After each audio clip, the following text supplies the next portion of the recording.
nasu ko su nawa ne sai a ba su. Your Excellency,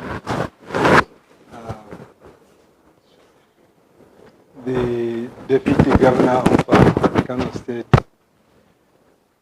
Dr. Gauna, and the gubernatorial candidate of APC, with all your entourage, I would like to welcome all of you to this interactive session of Arewa Consultative Forum Kano chapter. Your Excellency, we felt that with the coming election in 2023, there is a need for us to interact with leaders of the political parties, with their candidates, to appeal to all the contestants to ensure that we have a peaceful election in 2023, and also before, during, and after election.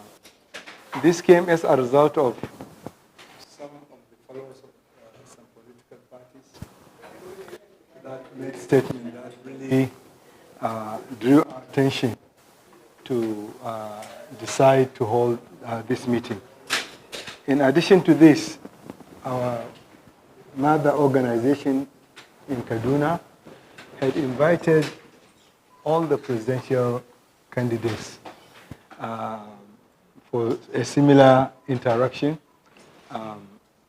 We got their blueprint of what they wanted, what they want to do for the country.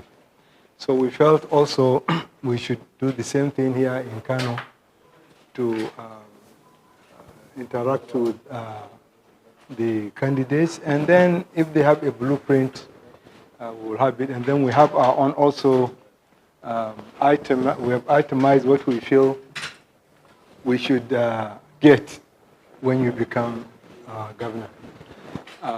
Your Excellency, let me start by introducing the executive members. I'm the chairman of the chapter. My name is Dr. Gwani Farooq Umar. We have Barrister Kabir Mukhtar, a one-time commissioner in Kano, as our legal advisor. We have Aishatu Jama'a as the deputy chairman. Then we have Hajia Hadiza. Oh, okay, Merobella first. I was carried because I thought she was there. Merobella, all our money is with her.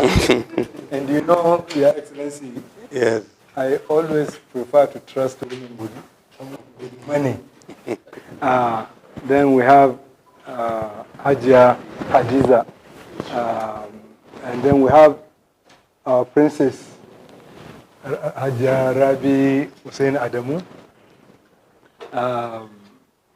She was my colleague in the university, and you know, she married my teacher, Dr.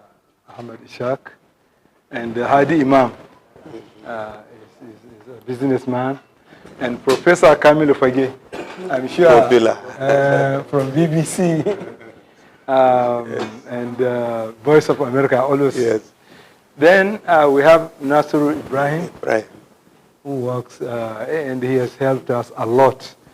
He has given a lot of publicity to what we have been doing.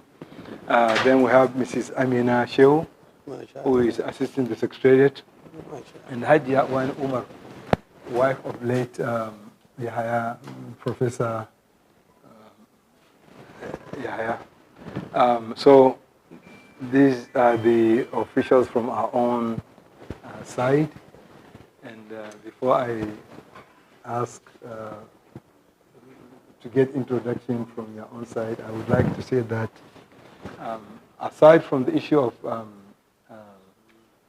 security, because now You are also the deputy governor. You must be concerned with the security of the state, which I'm sure you are. So he will appeal to you to use your good offices to ensure that we don't have killings, banditry during this election. Anybody who sees you, I don't think there is any gubernatorial candidate that has the kind of appearance that gives us comfort. Because when you see, people used to ask me that I'm Goni, I don't have this beard.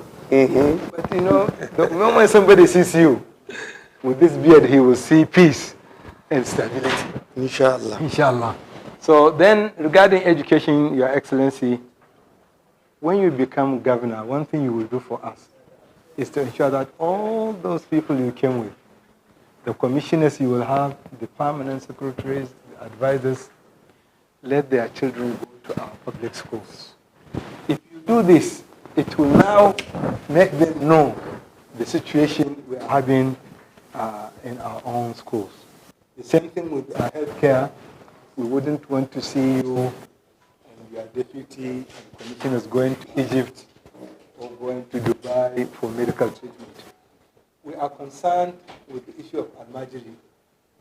The Al-Majris, I have seen recently the governor has come out with something which has given us hope that you are addressing the situation. Then youth empowerment. We have so many of our youth who are not employed. And you know, an idle mind is a devil's workshop. So unless they are employed, we are not going to really have peace and stability. The Boko Haram we are seeing is as a result of youth who do not have anything to do. Then again,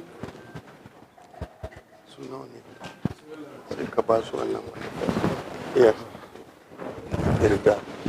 Again, Your Excellency, we are concerned with the issue of revenue. You are welcome.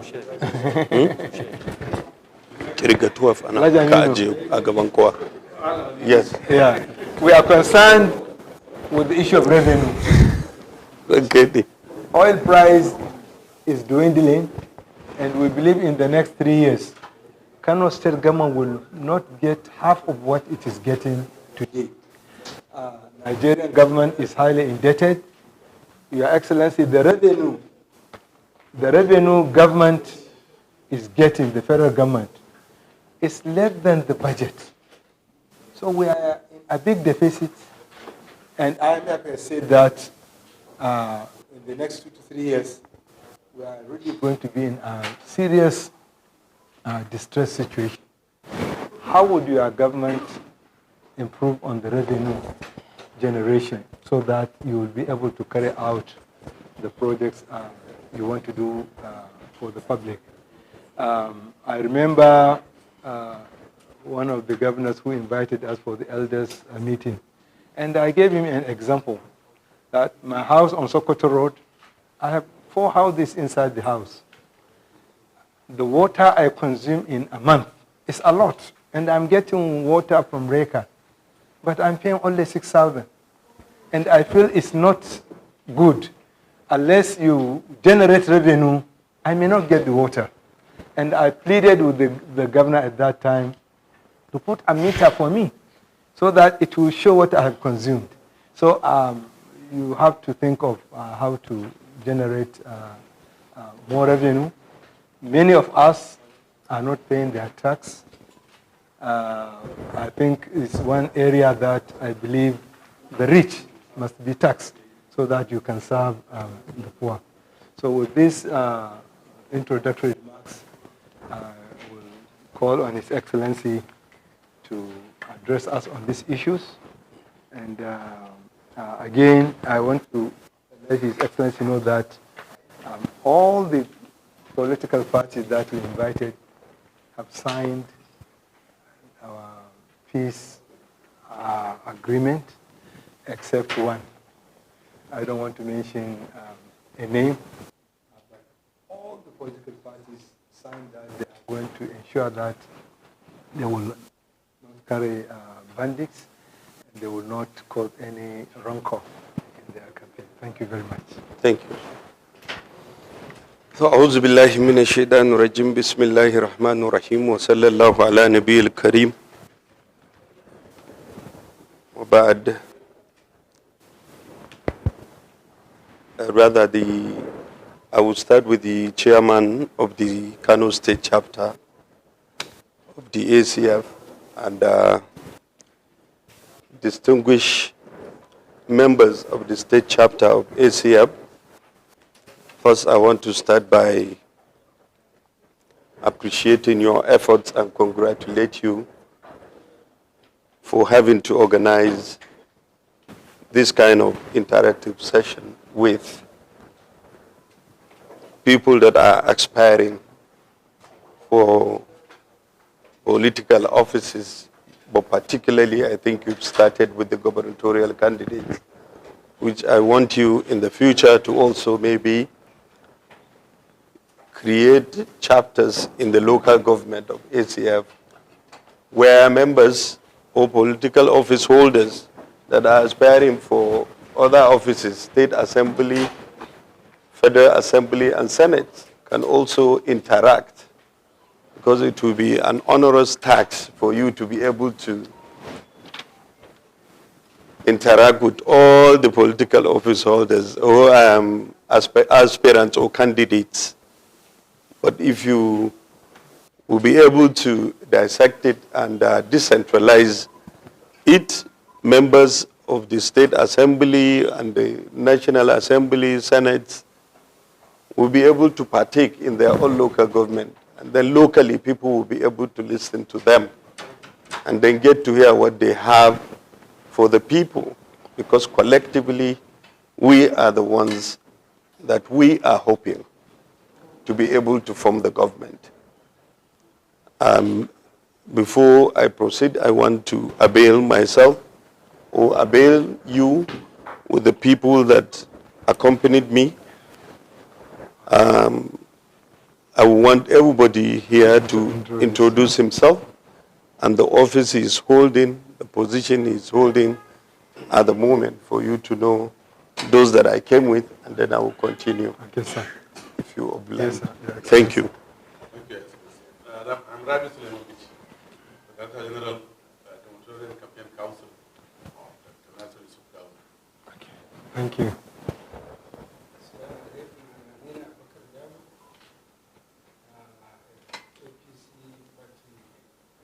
Thank you. Assalamu alaikum. My name is Ali Tijani Melashia Sanka, Special Advisor. Walaikum.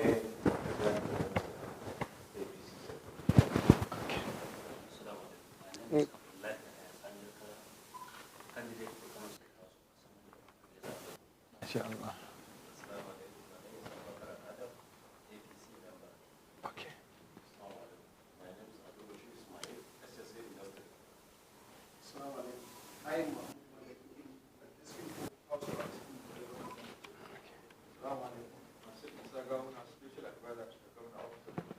Okay.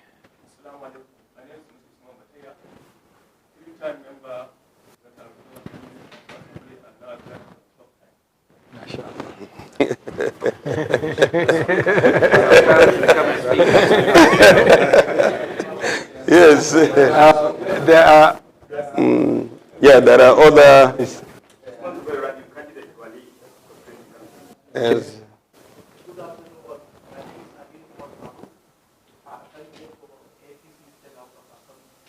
Okay. MashaAllah.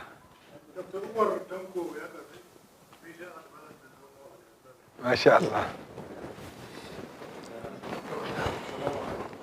My name is Abdul Tahir Ahmad. I'm the DG Kano State Urban Beautification and Landscape. MashaAllah. My name is Bashir Masango, Deputy Secretary APC Kano, Senior Special Assistant to the Governor of Business Development. MashaAllah. So, Alhamdulillah, once again, I thank you for this opportunity. And I want to start. I have given a manifesto which is just highlighting the areas that we think we should dwell in, and by the time I go through it, I'll be able to expand more and say more of what we intend to do. But first, let me start by saying the first thing a candidate should do, more especially a candidate that is aspiring any position in Kano State as Muslims, is to make sure that he is sincere and honest in whatever he intends to do for the state. I want to state to you that I am sincerely telling you that whatever I say here is what I mean and is what I intend to do. And I pray to Allah subhanahu wa ta'ala at any time I find myself, like we always do as Muslims. If it is something that is good for us and the Ummah, we pray for Allah to deliver it to us. If it is not, Allah knows best for us. And I stand on that at all the time. I want to also introduce myself, even though in my manifesto is there. I am Nasir Yusuf Gawuna, and I was born 55 years ago in Gawuna, and I did my primary education in Gawuna Primary School, my secondary school, Science Secondary School, Dawakim Kudu, and I obtained a Bachelor's of Science degree in biochemistry from the Usman Danfodio University, Sokoto.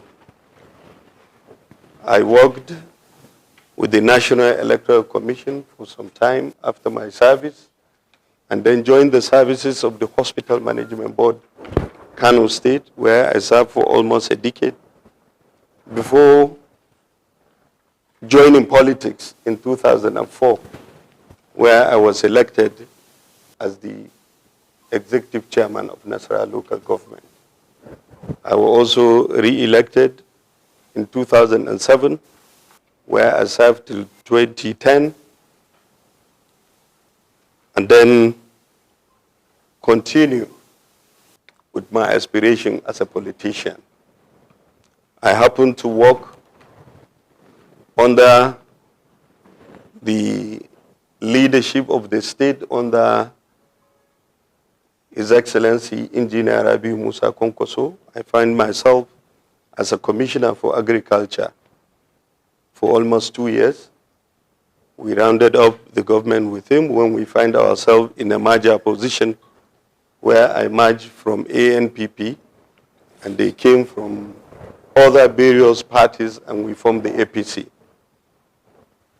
In 2015 too, I was appointed as the Commissioner for Agriculture after His Excellency Dr. Abdullah Umar Ganduje has won the election and was duly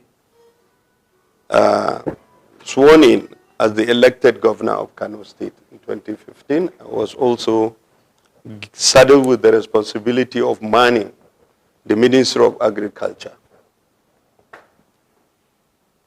And in 2018, as God will have it, there was a vacuum. I became the deputy governor of Kano State and still continue as the Commissioner for Agriculture and Natural Resources in Kano State. In 2019, I became the running mate of His Excellency Dr. Abdullah Umar Ganduje, and we got elected in 2019.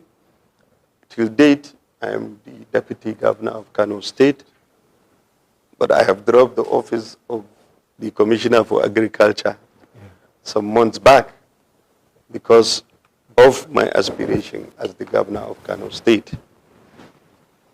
I want to say with all humility that Allah in His infinite mercy, without my efforts, without anybody's effort, and I say it anywhere I find myself, chose me to be the candidate of APC in Kano State. I did not make any effort. I have not formed any structure. I have not told anybody, and I stand to be corrected, if there is anybody that I have ever mentioned to him that I want to be the governor of Kano State. I have not done that. But Allah subhanahu wa ta'ala find it and make it possible for the governor to look at my position as the deputy governor and maybe my antecedents and what he thinks about me and the way he judged me in my governance and in my loyalty and in my work as a politician. And he sat down with all the stakeholders of the APC and they agreed I should be the candidate for the party. And alhamdulillah, Allah has made it possible. And that was how I became the candidate of APC in Kano State.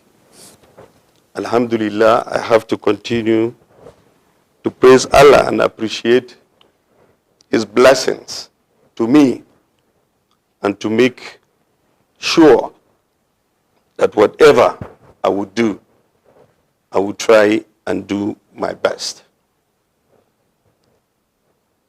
When we speak about experience and what we want to do, a lot of people may have beautiful words, may have beautiful figures that they will tell people this and that. I will never be deceptive. I have been in government. I have served with 3 governments that have run the state, I can say, from 2003 till date. I have been in government. And I have been with different leaders. And I have served them diligently.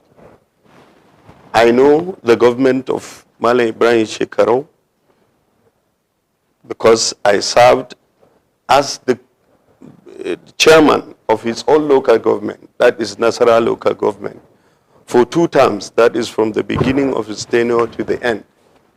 Because I also served as the administrator, then caretaker chairman of the local government too. So I've been in the government throughout. And then when I find myself in the major position, I was able to serve, and that too, Engineer Rabi Konkoso did not confer with anybody. He is the one that chose me. I did not seek for it. And he said he find me worthy to come and serve with him. And I did, and I think, inshallah, I have paid my dues to him. Because anytime he tells me that, yes, you have served me well. And then I find myself with this government where not only serving as the commissioner, I am the number 2 in the government. So I have known all the positive and the negative side of this government. There is no government that doesn't make mistakes. I know the best part of the Shekarau administration. I know the best part of Engineer Rabi Konkoso's administration, and I know the best part that I am in now as the deputy governor. That is the leadership of His Excellency Dr. Abdullahi Umar Ganduje. So inshallah, I will try to take the positive things and try and keep away from the negative ones. When we are talking about, when we talk about Kano, we need to know what Kano is. So I call it making Kano work for all. And here we just make a statement of the land size of Kano, the arable land that we have in Kano, which now translated to an agrarian state. 70% of our rural communities are dwelling into agriculture. Also talk about, for those that know economy, and what have you, the GDP of Kano State, and then the position of Kano State as the second economy in the country. This does not mean because we are the second economy that we are doing excellent. We have to look for ways that we have to improve the issue of the economy of Kano State. This will have to do with a lot of variants. The issue of job creation has been mentioned in your statement or the opening statement. Kano's economy, as I said, is driven largely from the rural areas, 70%, which is in terms of agriculture. And then we know that Kano is the hub, not only for northern Nigeria, but even in trans-Saharan trade. And that remains. How do we improve the issue of commerce?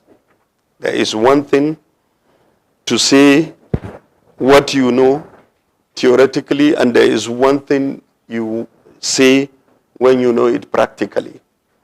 Practically, what is it that the business community are engaging themselves or bringing themselves close to the government? Those that know government are doing very well. The person that is chairing this is a renowned accountant, I can say, who has indulged himself in different aspects of his profession, and he has excelled in the country. Why? Because he has always been a person that did not go to government to seek for something, but goes to government to seek for what really is his own right. What do we do in northern Nigeria? Our businessmen. I have sat down with them on a round table like this, and I have discussed with them. One thing is we are very selfish. We will sit down, we will say that government is not doing this, government is not doing that. But when you ask them, you will find out that when there is anything that is of benefit to their collective advantage, one single person will run away and come round. Those that are in government knows this, and I have to say it, because it's not going to be business as usual, inshallah. We have to take the collective aspect of our businessmen. How do we build their trade? I was watching one of the positive things on social media. A young man from Yobe State, I think he is the chairman of Yobe State, is it investment promotion? I saw him. I saw him, the figures he gave, and what we did as businessmen is disheartening. He said that there is something that we ought to benefit from. I think it's from Bank of Industry. Yeah. The north is zero, zero. He said the northern Nigeria, where we're supposed to have, he said the whole of the south, west, got 50-something%. And then the south and southeast got 30-something%. He said the northwest, that we are even saying that the northwest were more proactive when it comes to this issue. We got only, I think, 9%. And he said the southeast got only 1%. What are we doing? Northeast, sorry. Northeast got only 1%. What are we doing? Where are our experts? What are they doing? What do they advise our people to do? Is it only government that will do it? Government is a collective responsibility for everybody. Whoever happens to find himself, because election is by God, whoever Allah has chosen will be. But who are the people that come together to help assist him? What acceptability do we have between ourselves that we'll sit down and bring ourselves together and say, this thing, but there must be people that knows what Bank of Industries were doing then. And they are the 9% that were able to benefit. Maybe what they benefit is very huge, but to the detriment of the majority, because they don't want to tell them, because they don't want to put them, because they want to compete, because they want to say, I am the richest. They want to say, I am the one that does this best. When we bring ourselves together and when we do that, whatever Allah has destined for you, it will come to you. And I have seen it, and I'm sure those that have that mindset and faith have seen it. By the time you have concern for others, wallahi, you get more than you even ask Allah for. And this is faith. This is something that we have to. So most of these things is not, everybody will come and tell you, I will do this in health, I will do this in this, I will do this in this. I'm only writing this because I have the experience and I know what we have done in government that I will build on, or I can say, yes, I have been part of it. And alhamdulillah, we have succeeded in some part of it. And where we did not succeed, inshallah, we will try and see that we succeed. But we cannot succeed alone. It has to be together. When you were making introduction, everybody here is a specialist. And everybody here is an independent person. And we deserve to serve our state. You are not serving any candidate. You are serving the state, and that is why you call us here. That is true. And that is why I said I am really happy that it happens now. The first one was the Kano Jigawa professionals that brought us together. And what Kano Jigawa professional has done, some of you here are also part of Kano Jigawa professionals. What they did was to even examine and find out what are the problems that we have. I have it.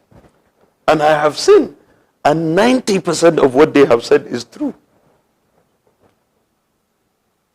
And if anybody can build on that, Kano will succeed. Kano will grow. And I have promised them there and then that if Allah destined me to be the governor of Kano State, I will partner with them. When we talk about the issue of security, Kano State security is really in the forefront in the country. We know what is happening in our neighboring state. And we know what it means for you to go out to the farm. In other part, it was southeast before, and northeast before. So now even northwest. Katsina became more bound.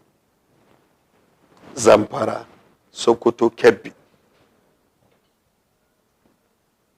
That even our farmers cannot go out to farm. But in Kano we go to farm. We have succeeded. I've been the commissioner and I know what our farmers did. All we did was to push them. All the figures that have been given, even by DFID, Kano State is leading when it comes to issue of cultivation, issue of agriculture. The World Bank too partnered with Kano. As I'm talking to you now, World Bank have provided Kano State with 27 cottage industries. 27, and they are all functional. They were under my watch. Why? Because they find out that yes, the farmers are being involved, the real farmers, and these were owned. And I stand to say that, alhamdulillah, almost 90-something% of them, I don't even know them. And that is what is supposed to be. Even those that I know, they applied for it. And it's a World Bank program, and they were able to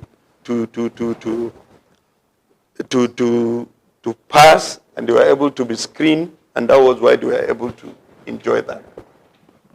Even in the process, when we do the process of selecting people that man our activities, what do? I always say this story because it happens to me, and I'm proud of it. The program I'm talking to you about, we have empowered almost now, at the moment, almost 3,000 youth and women, and they are gainfully employed. And it's not an employment that a job creation or empowerment that you do. You give somebody 20,000 or 30,000. They benefit more than 2 million naira each. It's not the cash that we give them. Businesses are being set up for them. And the main problem, when I got to see the first program like this, that is the Commercial Agricultural Credit Scheme, I find out the issue of monitoring and evaluation is where we lack. And we strengthen it in this, and are proud to say that there is 85% compliance in this one, which is a very good percentage. And this one is a score by the World Bank. It's not by me or by the state. So the story I'm saying is when we come to hire the people that are going to do that. As the Commissioner of Agriculture, I am the chairman. I was the chairman of the steering committee then, the technical committee. We are the ones to select with people from World Bank. My younger brother happens to be a PhD in information technology. And when we are hiring the communication officer in that, 2 of them applied. One has a master's. And the remaining about 10, 15, they have their BSs. So the one with the master's and my younger brother, same father, same mother, who has a PhD. Because he applied. It's his own right. I don't have to stop him. He is from Kano. So when they screen them, they find out there is a difference of mark. And somebody among them told them, this is the younger brother of the commissioner. I was only a commissioner then. I was not the deputy governor. There was a difference of 1 mark between he and the person with the masters. And they said we should talk to the commissioner and tell him that this is the difference, but we can overlook it and give his younger brother to do it. When they told me, I said, what is it PhD or is it master's? They said, at this juncture is the performance. Not the degree. Not the degree. They said the performance of this boy is 1 point higher than the performance of your younger brother, but it's nothing. I said it's something. And I told them, allow him. I say, give it to the person that got the highest point. And they gave it to him. And Allah, as Allah will have it today, the work my younger brother is doing for me in my own office, even if he were to be in that, I will remove him from there and he work for me because this is my own job. And that is how Allah does his things. So if we have belief in that, we'll be able to do a lot. So the issue of transparency is something that is very important. We have to be transparent in what we do. You cannot even have good governance without being transparent. Good governance is all about being transparent, honest. Then others will follow. So Kano has done beautifully well in terms of the security. There are other areas which at the moment the state is looking at. That is the issue of these telephone taps and what have you. But we have started seeing the result. That is, when they said there is a ban, that the tricycle should not move from 10 o'clock, they should go back home. The crime report, this is from the professionals. The DSS, the police, they are the two most strongest security apparatus that we have in the state. They said there is a 90% reduction in that. That is true. We have seen it. We have seen it. But when the policy was done, before people were shouting, they were saying no. But there are other policies that recently, when they said the policy of the mass transport, will do that they will not follow this and that, the government sat down and we advised that yes, there is a lot of sensitization that is need to be done. And I'm sure there is nobody among you here now that will say mass transit bus or rapid bus transport is not important in any developing city. It is. And what I told them is not about the timing.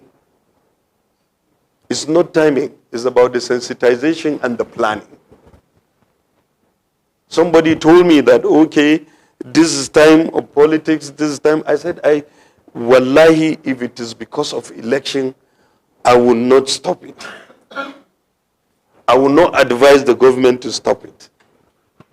But it's because we have to sit down, make sure that we have made the law the way it's supposed to, and make sure that, yes, even after election, that is what we will do. We will not be deceptive to people. That we will say, we are waiting after election that, okay, we will now. No. The buses will continue, but there will be a way.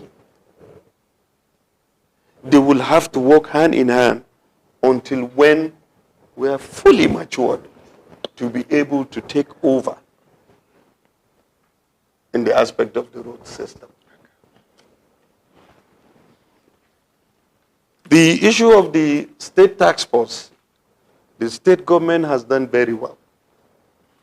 The most troublesome area in the state has been converted into a training ground for the military. That is the Polgori. The state has spent hundreds of millions there. They have done training facility, military formations have been there. Even at the moment, the whole of recruits, I think, in the country that are going to be recruited at the depot are going to go there for their own screening. So the Palgore, for the training, the Palgore has been secured. And all these neighboring crises, immediately they are there, we will see them. There is even live transmission. We are seeing them live. We are seeing Falgore Game Reserve. We are seeing the Falgore Forest live from the office of the governor, from the office of the DSS, from the police. So immediately they are there, we see them. One thing that I became very proud of was just 3 weeks or 4 weeks back. I visited the director, the DGSSS, in his office. When I went there, I saw their own dashboards where he is looking at Abuja and environs. Then he said, look at that dashboard. There was only one dashboard by the side. He said, that is Kano. I became proud. I didn't even know that it has started working, but I know we have made with the approval for even the DSS to see what is happening, so that we will be coordinating at that time. I went, I saw exactly that thing that is in the office of the governor and in the police headquarters in Kano. And he promised, and he was very happy because he's from Kano. He said, this is my state. He said, any governor that come into my office, I used to show him that screen and tell him, look at it. You should emulate what Kano is doing. So what we're supposed to do as a government is to even cooperate, not compete. We cooperate. When we want to learn something good, that is where we go, we compete, we get to know. Nobody is born with knowledge. Nobody has the monopoly of knowledge. If somebody knows it, I ask him, tell me. Like in the issue of education now.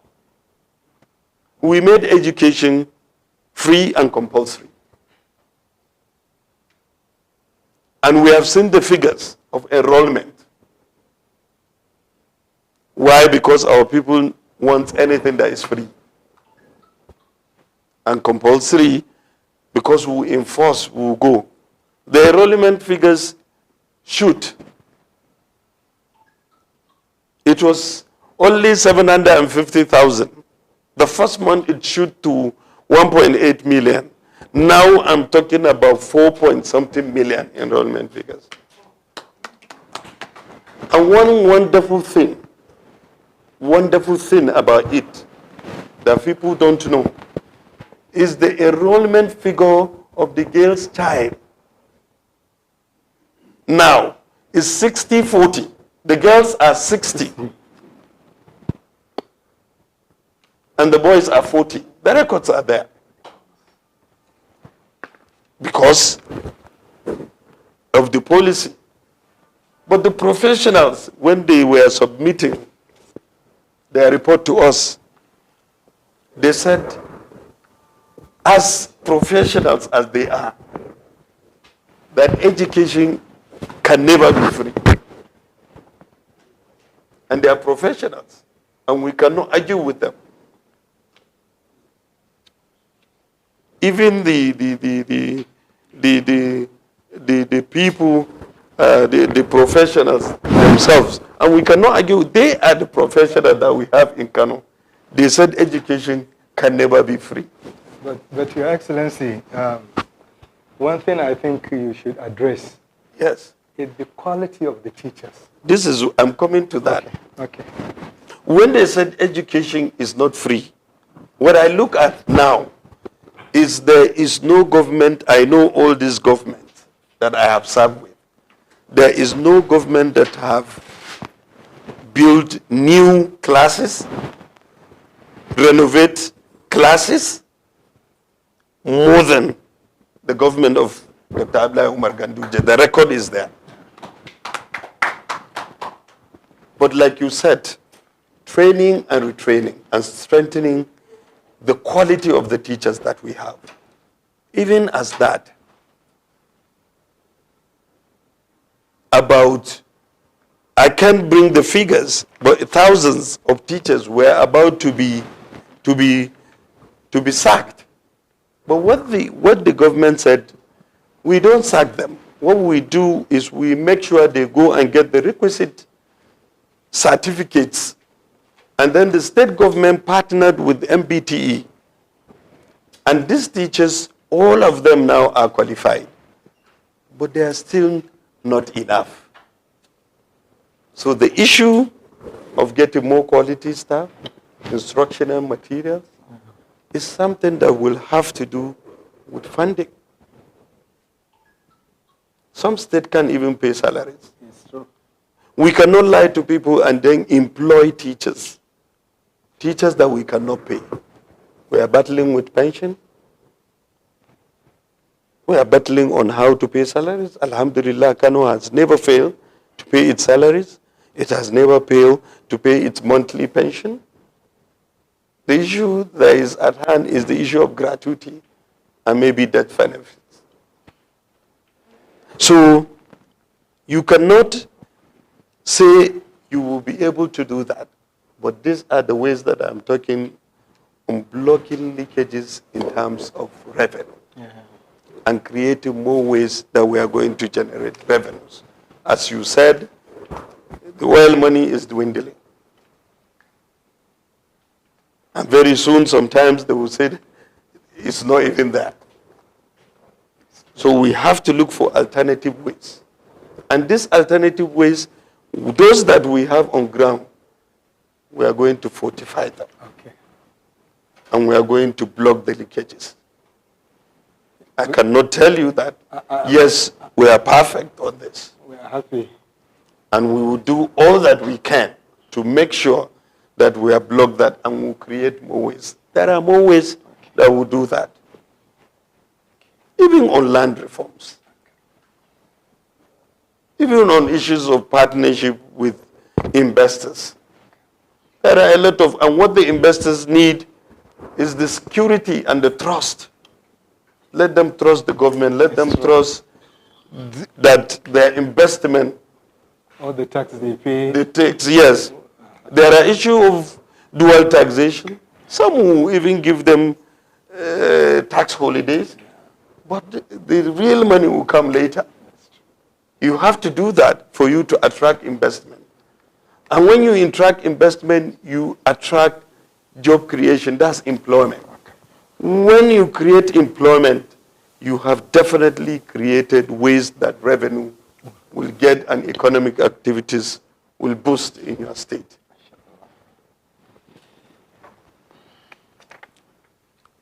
When we talk about health, I'm not talking in any particular order. No.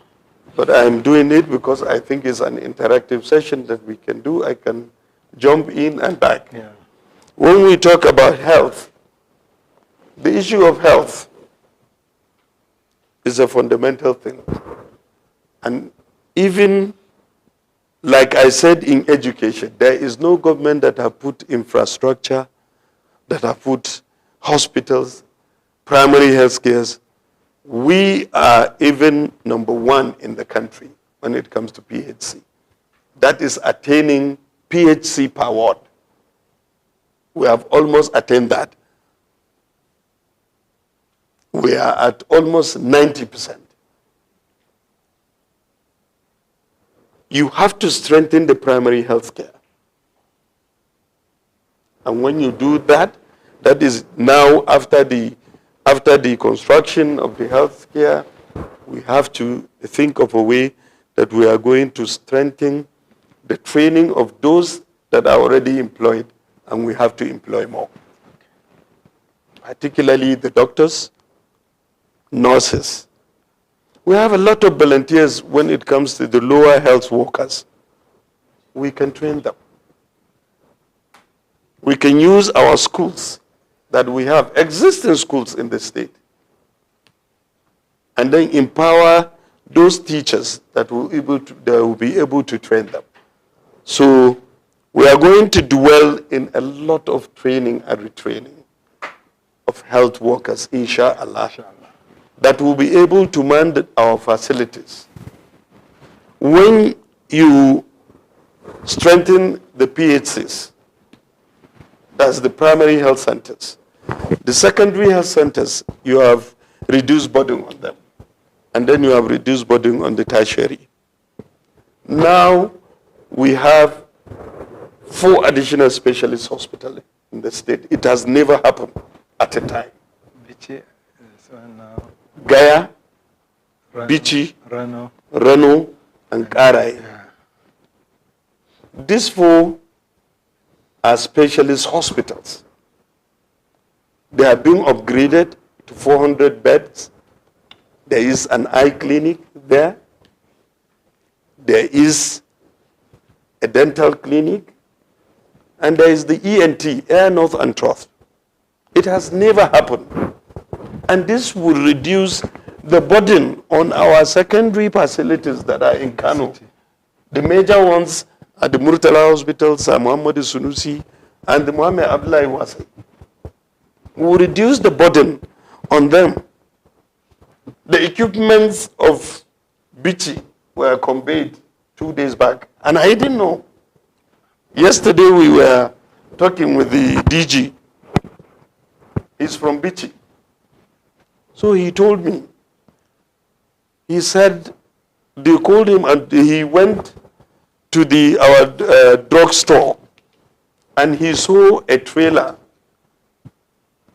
loaded with equipment, and they said there are about 3 to 4 of that will go to Bichi. He said, which Bichi? They said your town.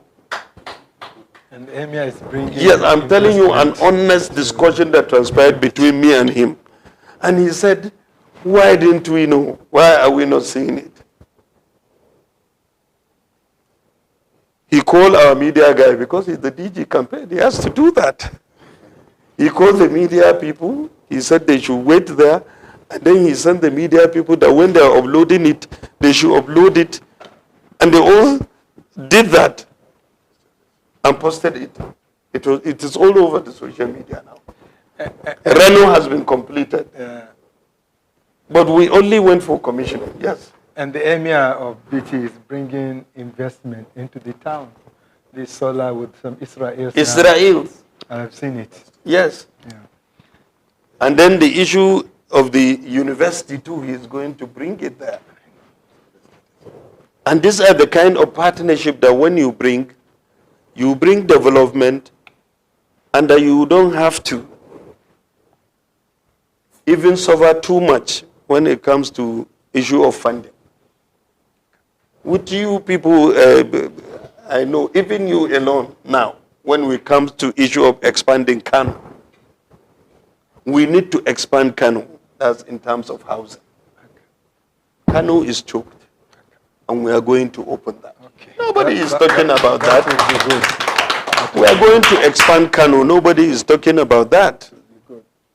Today I went to Dawakin Topa and I saw the Naval Logistic College. I'm sure a lot of people don't know about that. These are the kind of programs that state will push, they will bring it, and it's good. When you go and see the formation of what is there, you know something has been brought to Kano. The science and technical secondary school that we fought for is now in Ganduje town. Even after office, Ganduje will look at it and say, Alhamdulillah, I'm the one that brought this to my town. The cottage hospital that is there, very soon we are going to upgrade it. And we will make it a training center, part of the teaching hospital that we will use, or training ground for our doctors. The Muhammad Abdullahi is a full-fledged teaching hospital now.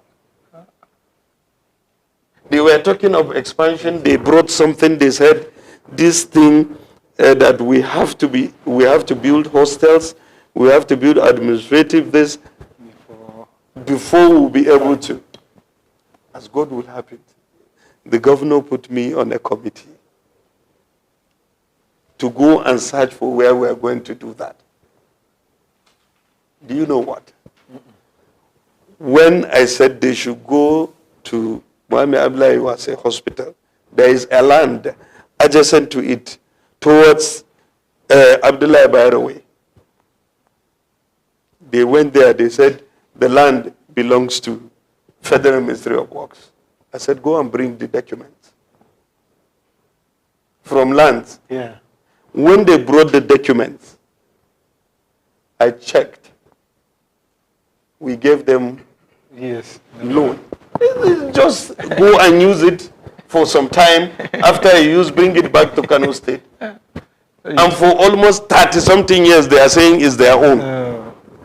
And I told them, this is our own. I said, go and remove all the structures, start building. Let me see who will come and tell me that it's not our land.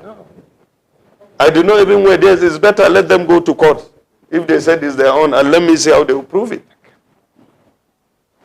And immediately we started building that. They give us full accreditation that we are now fully going to do that. The same thing happened to us with Tinubu. When we acquired 1,004 estates, we paid Obasanjo's government. You know, so he now called us and said, the land we gave it to federal government.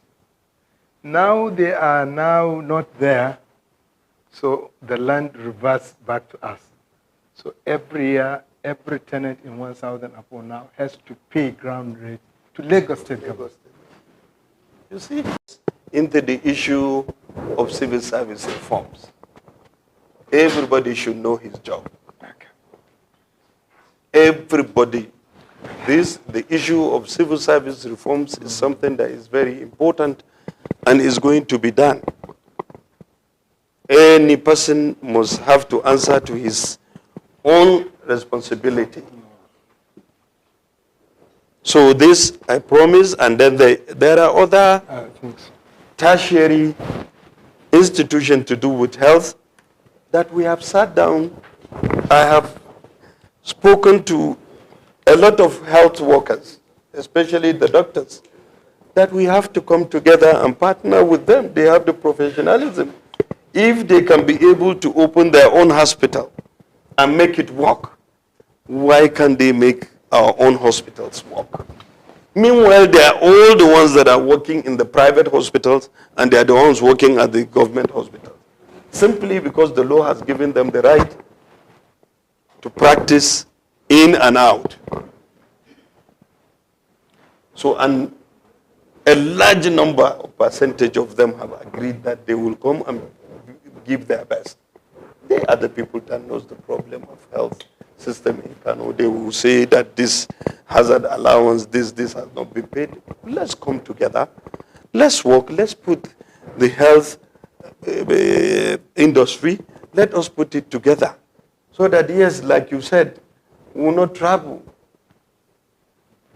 out of the country. Okay, when you talk about health tourism, what I believe is even if you do not travel out of the country, if I will leave Kano and go to Abuja, especially it's also tourism. Lagos.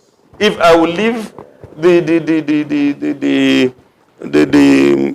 government facility and go to a specialist hospital somewhere, a private one, it's the same. Yeah. Let's do it not because the government hospital cannot perform, but because of the number or the compatibility.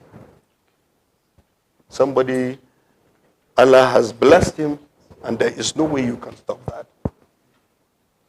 He has the means, so there is no way you can stop him. Simply because he's a government official.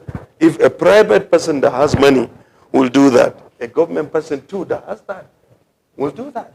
Let us only do it because we have the option of doing it. This is my honest opinion. I cannot say because the schools may be congested up to now. And the government may need those that can be able to handle it, to handle their children privately.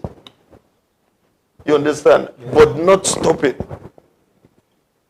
the work. And this one is a collective effort, not only for the state.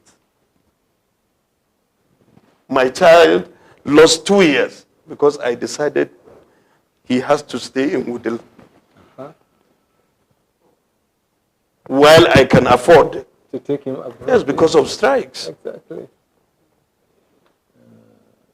His friends have traveled, then they finish before him. And honestly, there is nothing I could do than to remove him and send him abroad too. I have done that. I will not lie. But Your Excellency, one thing I think... and he has finished now. Okay.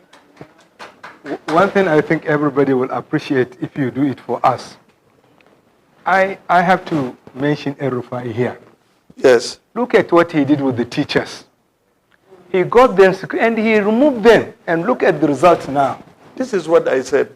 The teachers, instead of us, since you have mentioned Erufai, I didn't want to mention states. Yeah. While some states are relieving people from their jobs. Yes, we know, okay, if you, whatever way you make to get the job, no matter what dubious way you make, after like 10, 15 years, you are used to it. What we ought to do is to make sure that you got the certificate. You are trained. Those that can be trained, we train them. Okay. Thousands of them, we paid millions of naira. Okay. But we did not send them away. It's another way of training them because they are the ones that are used to the children. Yeah. So what we did is now they are certified by They are qualified to MBT. teach. Yes, but the number It's is great. still not enough. Yeah. That's why I said we have to do that. Yeah. And Kano cannot be compared to any State. state in With the northern number. Nigeria. It's true. It's true. You spoke about water supply. Yes, water supply is something. And when you spoke about Rega, everybody here that is, I think, above 50 will definitely know what Rega means. We used to have the #1 water in the world. When Rega was formed, it was the best engineering company, particularly to do with water. And they have done a lot of job in several states to do that. And so it's a project that will not take repairs, will not take replacement of high lift pumps. It needs a complete overhauling. And alhamdulillah, we are on the way to that. We have already signed MOU. We have gotten the approval from the federal government with the French government. Okay. 75 million euro is going to be provided, I think, from now to the end of the year. MashaAllah. That will be good for Kano. And it's going to be, they have professionals has come, consultants, and very soon they will start. It's going to be from head to toe. From the replacement of the high lift pump, from the replacement of the power units, to the general articulations, and then the installation of meters. Okay. Where honorable people, statesmen like you, can even ask the government that you should come and put meter in my house. I hope and pray those that are watching will emulate even on Facebook. the Gwani on doing this. Inshallah, Gwani. Actually, Your Excellency, you know, when I mooted that idea at the meeting, His Excellency Governor Arewa Consultative, the following day, Yes. I received a letter from him appointing me to chair the committee on tax and ground rate. So we did it, and I said we had 1 million added, so nobody was paying a kobo. I mean, we can't live like that. And I want to even see this opportunity to call on you to thank Senator Barrow for us. Check. And this is one thing I want you to really strengthen. You know, Sokoto Road today, Ibrahim Nazugune, where his house is, Borno Avenue, the line of the SSG to that of Professor Galadanchi, he has put lights throughout. And this is the kind of thing you would want from our people. If you see, you go to Sokoto, we don't have to wait for government to do it for us. Because you have the means. And that is one. Secondly, I want you to appreciate when people do things. Yes. I will give you an example, and I spoke to His Excellency. I'm doing a 10 million naira project in Shahuchi. I said, look, you have to encourage people. Why don't you come? Or even send the deputy to come. Yes. 2, I did a book project of 10 million in Arumpa College. I think government, not me, but you need to encourage those people that will come and do it, emulate you. In Sokoto Road, 16 houses were burgled. The watchman in the next house, Shehu Mukhtar's house, was killed. And we came together, Your Excellency. And for 2 years now, nobody can come into Sokoto Road. We came together, everybody is paying just 6,000 per month. We have provided security, the police, the DPO, we are paying same. We should help the government.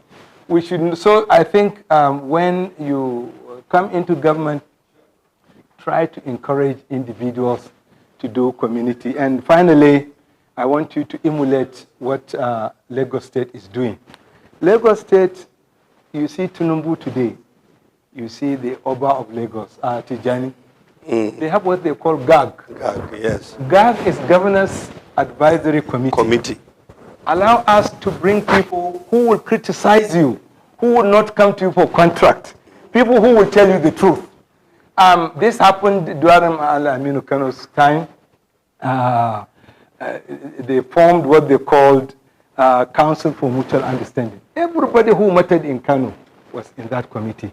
Allow us to look for people who are elderly, who are fearless, who would come and tell you, look, what you are doing, we don't want it. Long ago, Your Excellency, many 100 years or so back, we had what was called Zauran Tubi in Kano. They are elders. The governor will come to them like you have come to us. We are honored. We didn't come to tell you do this. You decided even to come, which is an honor to us. I assure you, if you do this, your government will be guided, because we have reached Alhaji Aminu Dantata. What would he require from government? Nothing. So we will have elders like General Akilum, for example, who is our trustee, board of trustee chairman. We will give you like 10 to 15 people who would not fear you, who will tell you the truth. Thank you very much. Thank you very much. So we have this booklet, I think, which is everything we would require. Yes. And Your Excellency, we ensured that we got Premier TV, Premier Radio. Okay. They are showing it live on Facebook. Wow. And I'm glad at least people have heard you. Alhamdulillah.